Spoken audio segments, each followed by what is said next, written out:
మురళీ మనోహర్ గారు ఇక్కడ ఒక మాట, రోహింగ్యాల ఒక నిమిషం, రోహింగ్యాల గురించి మీరు మాట్లాడారు, ఒక నిమిషం. ఇప్పుడు పాకిస్తాన్ నుంచి ఒక వ్యక్తి వచ్చి ఇక్కడ సిటిజన్షిప్ తీసుకున్నాడంటే, ఇక్కడ ఆధార్ కార్డు ఇది పొందాడంటే అది ఎవరి వైఫల్యం? అది ఎవరి వైఫల్యం? లోకల్ వైఫల్యం, రాష్ట్ర ప్రభుత్వం సంబంధించే కదా ఆధార్ కార్డు. రెండు ఉన్నాయండి దీంట్లో. ఒకటి బార్డర్ లో, అందుకనే కదా సిటిజన్షిప్ అమెండ్మెంట్ యాక్ట్ తీసుకొచ్చింది. ఇప్పుడు Bandi Sanjay citizenship amendment act తీసుకొస్తే దాన్ని వ్యతిరేకించారు కదా. బండి సంజయ్ మాట్లాడి ధైర్యంగా మాట్లాడాను, ఓటు బ్యాంకు నాకు పోతుంది నాకు ఇక్కడ. ఇప్పుడు ఎందుకంటే లోకల్స్ కూడా దీనికి సపోర్ట్ గా మాట్లాడుతుండొచ్చు. మార్వాడీస్ వెళ్ళిపోతారు. బండి సంజయ్ ధైర్యంగా మాట్లాడి అంటాను నేను. ఆయన ఓటు బ్యాంక్ దాని గురించి చూసుకోలేదు, ఆయన ఓటు బ్యాంక్ గురించి చూసుకోలేదు. ఎస్ మార్వాడీలు అనేవాళ్ళు కరెక్ట్ గా భరత్ గారు, రోహింగ్యాలను ఉండాలని పాపం ఎవరు కూడా, వీళ్ళు కూడా ఉద్యమకారులు ఎవరు అంటలేరు. అది ప్రభుత్వం చేయాల్సిన పని.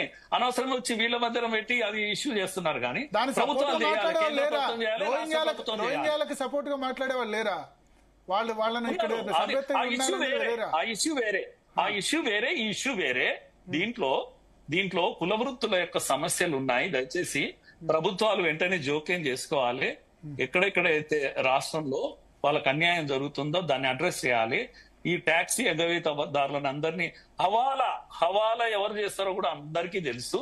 ఈ హవాలా వ్యాపారం కట్టలు డబ్బులు తీసుకొచ్చి ఒక మాట చెప్పాలా, ఇప్పుడు నేను ఒక మాట చెప్పాలా, ఇన్కమ్ ట్యాక్స్ ఎలిజిబిలిటీ ఎంత ఉంది, ఎంతమంది కడుతున్నారు? ట్యాక్స్ కట్టని వాళ్ళంతా దేశద్రోహులని పృథ్వీరాజ్ గారు అన్నారు. ఓకే, ఇన్కమ్ ట్యాక్స్ ఎంతమంది ఉంది, ఎంతమంది కడుతున్నారు?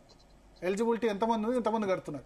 ఓన్లీ ప్రభుత్వ ప్రైవేట్ రంగంలో శాలరీడ్ తప్ప ఎవరు కట్టట్లేదు. గుండె మీద చేసుకొని చెప్పండి. మన ఒక్క మార్వాడి ట్యాక్స్ కట్టట్లేదు. ఇన్కమ్ ట్యాక్స్ ఎలిజిబిలిటీ ఎంతమందికి ఉంది, ఎంతమంది ఇన్కమ్ ట్యాక్స్ బ్రాకెట్ లో ఎంతమంది ఉన్నారు, ఎంతమంది కడుతున్నారు? ప్రభుత్వ రంగంలో ప్రైవేట్ రంగంలో ఉద్యోగాలు, అది కూడా మరి దోపిడే కదా. ఇన్కమ్ ట్యాక్స్ కట్టని వాళ్ళంతా కూడా దేశద్రోహుల. నేను అనేది ట్యాక్స్ ఎవజానికి దేశద్రోహులు అన్న పెద్ద మాట వాడని నేను సమర్థించను. ఇన్కమ్ ట్యాక్స్ ఎంతమంది, ఓన్లీ సాలరీడ్ ఎంప్లాయీస్, ప్రభుత్వ ప్రైవేట్ ఎంప్లాయీస్ ఎవరైతే ఉన్నారో వాళ్ళు తప్ప ఎవరు కట్టట్లేదు. ట్యాక్స్ లిమిట్ కు మించి సంపాదించిన అందరు దేశద్రోహులు అంటే ట్యాక్స్ కట్టేది 7%, 93% మంది దేశద్రోహులు అంటే. చిన్న తప్పులు పెద్ద తప్పులు రెండు ఉంటాయి. ట్యాక్స్ కట్టకపోవడం తప్పే, చిన్న తప్పులు పెద్ద తప్పులు రెండు ఉంటాయి. నారాయణ చైతన్యకి వెళ్ళండి, కట్టలు గన్నీ బ్యాగ్ లో డబ్బులు 93% ట్యాక్స్ కట్టట్లేదు. వాళ్ళ దేశద్రోహులు అంటే ఎవరు అందరు మనసాక్షికి తెలుసు. ఓకే, చిన్న తప్పు ట్యాక్స్ కట్టకపోతే ఏముంది, పెనాల్టీ కట్టాలి. అందుకు డబ్బులో త్రిబులో. ప్రతి రాజ్యాంగంలో ప్రతిదానికి ఉరిశిక్ష వేయలేదు. క్రిమినల్ అమెండ్మెంట్ కాదు కానీ క్రిమినల్ నేరాల్లో జరిమానా కట్టే నేరం, జైలు శిక్ష వేసే నేరం, 1 సంవత్సరం జైలు శిక్ష వేసే నేరం, 2 సంవత్సరాలు జైలు శిక్ష వేసే నేరం, యావజ్జీవం ఉరిశిక్ష, అన్ని డిఫరెన్స్ ఉన్నాయి. ట్యాక్స్ కట్టకపోతే దేశద్రోహులు అంటే అది నేను చెప్తున్నా, ఇంతకుముందు అన్నారు కాబట్టి చెప్తున్నా. ట్యాక్స్ కట్టకపోతే అంటే 93% మంది దేశద్రోహులు, 7% మంది ట్యాక్స్ కడుతున్నారు. ఎలిజిబిలిటీ ఉండి ట్యాక్స్ కట్టని వాళ్ళు 20 to 25% ఉంటారు, ఇన్కమ్ ట్యాక్స్ కట్టని వాళ్ళు. ఎందుకంటే ఇప్పుడంటే 12.5 లక్షలు చేశారు. మొన్నటి వరకు ఇన్కమ్ ట్యాక్స్ 5 లక్షల లోపే. మొన్న నిర్మలా సీతారామన్ ఈ సంవత్సరం నుంచి చేశారు. కానీ 5 లక్షల లోపు ఆదాయం ఎంతమందికి ఉంది? ఎక్కువ మందికి లేదు. దేశంలో 20% మందికి లేదు. రంగారెడ్డి జిల్లాలో సగటు ఆదాయం దేశంలో హైయెస్ట్. ఎంతమంది కడుతున్నారు రంగారెడ్డి జిల్లాలో ట్యాక్స్? చెప్తున్నా నేను ఎగ్జాంపుల్. దీనిలో చిన్న నేరాలు పెద్ద నేరాలు ఉన్నాయి, అన్ని ఒకటే దగ్గర జమ కొట్టదు అని అంట. ఒక శాతం టాప్ 1% ఉన్నటువంటి బిజినెస్ పీపుల్ కావచ్చు, పాలిటీషియన్స్ కావచ్చు, 1% ఉన్నటువంటి వాళ్ళ చేతులలో ఈ దేశ wealth of the nation more than 44% ఉన్నదండి.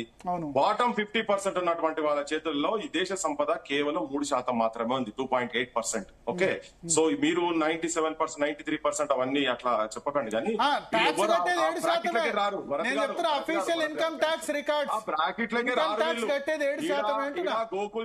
Gokul Chat income tax eligibility ఉండి కట్టని వాళ్ళ పరిస్థితి ఏంది? సందర్భంలో బిజినెస్లు చేసి కట్టని వాళ్ళ పరిస్థితి ఏంది?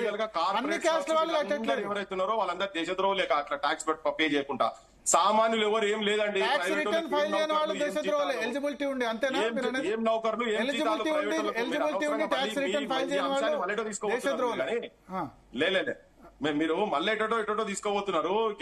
వీళ్ళందరికీ కూడా పెద్ద ఇన్కమ్ ఉన్న వాళ్ళు కాదు వీళ్ళంతా. 20%, 10,000, 15,000, 20,000 కూటికి లేని వాళ్ళ కథనే ఎక్కువ ఉన్నది ఈ దేశంలో. 80% వాళ్ళే ఉన్నారు. వాళ్ళు ఈ బ్రాకెట్లకు రానే రాదు.